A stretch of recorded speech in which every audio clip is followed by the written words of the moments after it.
First and most importantly,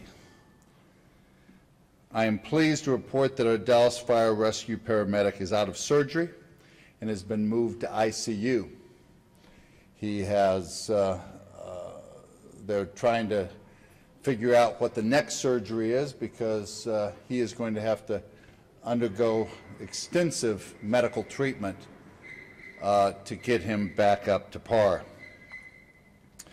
A Dallas citizen who was wounded during the shooting incident is currently at ICU, and we offer our prayers for that citizen and their family as well. And a heroic Dallas police officer was also treated at the scene for an injury sustained during the shooting. Not as serious, but he dodged a bullet seriously this afternoon. We also believe the threat to the neighborhood where the shooting occurred is over. I want to thank all the neighbors in that area. The Dolphin Heights Neighborhood Association is a strong neighborhood association. I just got off the phone with their leader, Anna Hill, who told me, Mayor, the police did a great job this afternoon.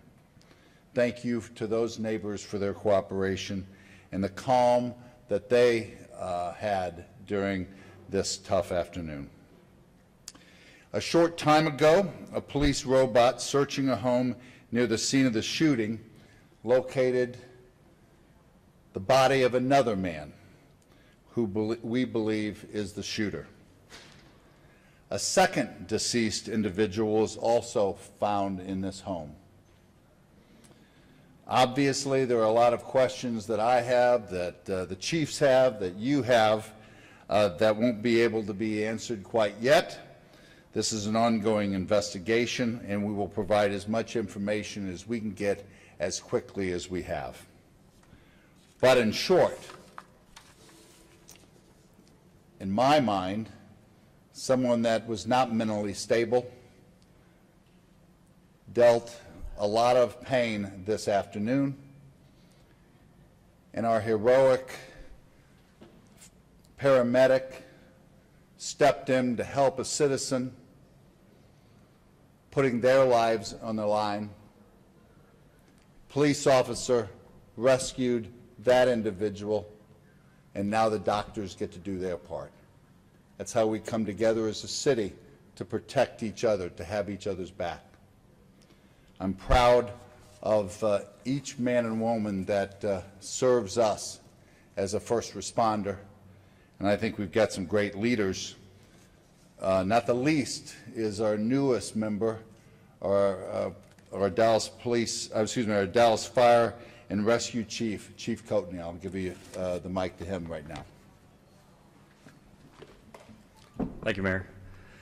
It's obviously been a very difficult day for the members of Dallas Fire Rescue, the City of Dallas, and all the citizens of our city. As the Mayor talked about, we have a paramedic who's been in the hospital. He's had surgery. We're not currently going to release his name. We want to make sure all the family has been notified appropriately.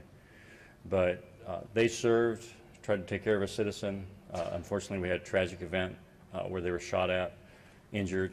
He's been transported to the hospital. He has undergone surgery. He's in stable but critical condition as we speak. And so we really would like to thank all of the citizens for their prayers, all of you in the media for keeping up with us. And I would be remiss if I didn't personally thank Chief David Hughes for the members of the Dallas Police Department who not only rescued our downed medic, but transported him to the hospital, and that act likely saved that paramedic's life. So at this time, I'm going to turn over to Chief Hughes. He will be talking a little bit more about the actual event. Chief Hughes. I'll give you some of the facts that we have to work with today, but as you know, it's still under investigation as we speak, so a lot of the details I won't be able to go into. But at about 11:31 today, we responded to a shooting call. Upon arrival, the officers saw that an ambulance had already arrived at the scene, and there was a paramedic down and another individual down in the street. Those officers took fire from a suspect as they approached. As they took cover, and another sergeant showed up at the scene.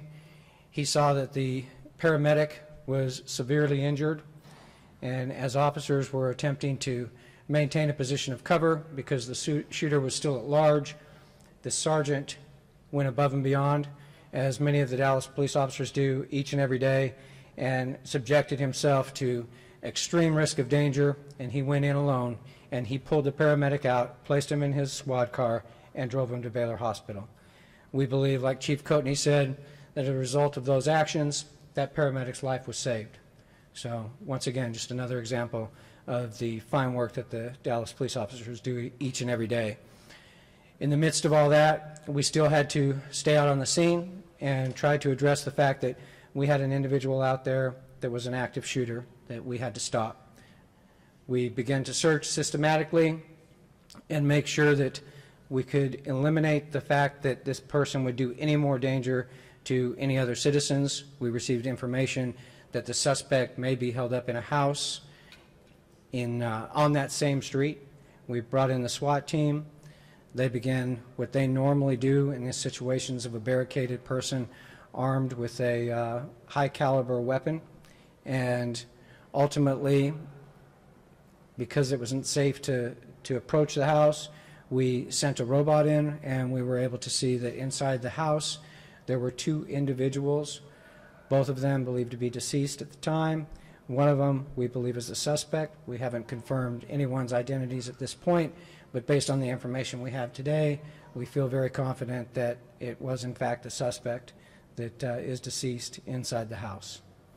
I believe that we'll take a few questions here. Obviously, it's going to be very difficult to answer some of them. I think the most important thing is to understand that both the paramedic and the citizen and the police officers that were injured during this situation are going to be okay, and that's what's the most important thing, and our prayers go out to them. So with that, I will step back and we'll take some of your questions. Why don't you stay there? Maybe a question for you. Yep. Yeah, Chief, a couple of things. First, I want to make sure I understand how many we're talking about here. A total of 5 shot, two dead in the house, a paramedic.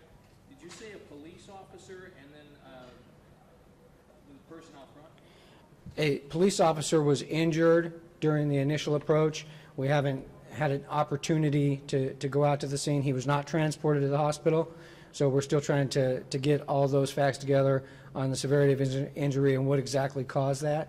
Right now, we believe that we have the suspect down, another individual down, the citizen that was initially responded to on the call, and the paramedic. So 4. Yes. Okay, and then was it the sergeant who was hurt that rescued the paramedic, or was it someone else? It was a different responding officer. The Thank first injured person, did it have any relation with the shooter?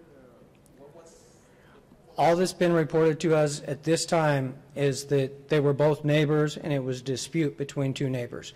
We haven't been able to confirm that. We haven't had a chance to interview enough people yet to really determine what caused this, but that was what was initially reported to the officers on the scene, was that it was just a simple dispute between 2 neighbors that escalated into a shooting.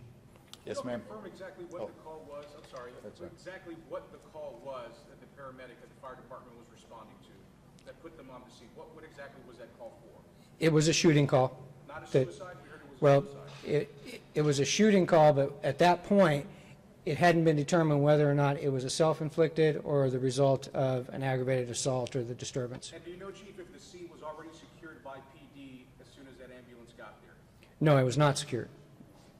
Ma'am. This might be for Chief Courtney. Did the firefighter paramedic have body armor on or access to body armor in the vehicle?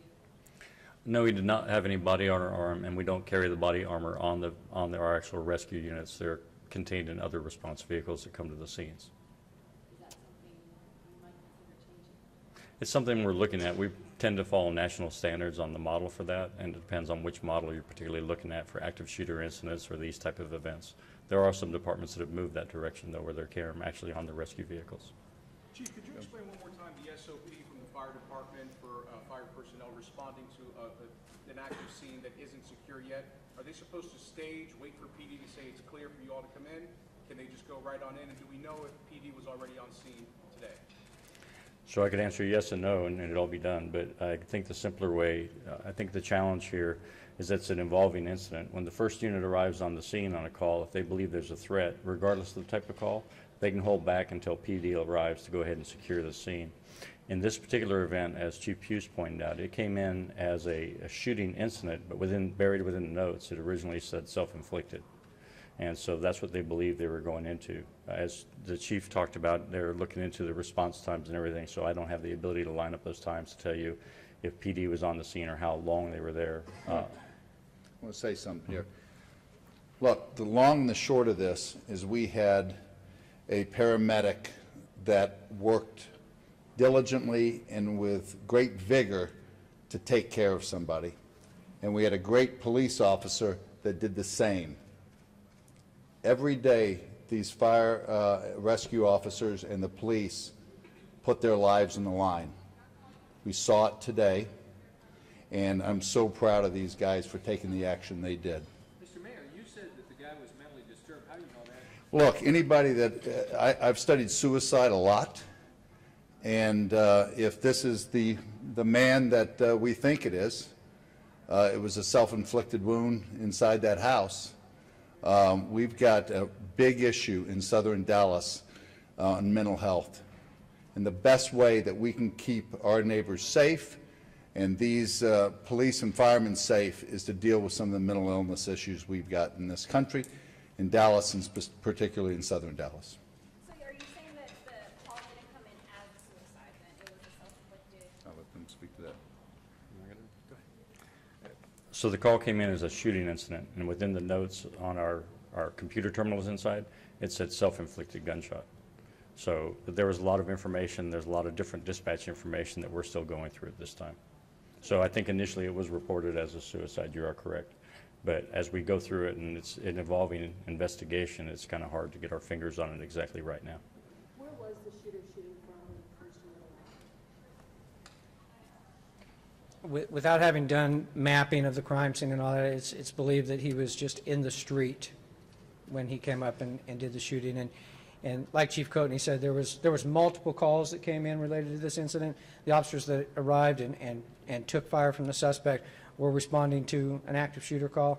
So that occurred later on, more calls, more shots fired, more information coming in to dispatch.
Okay, we'll be giving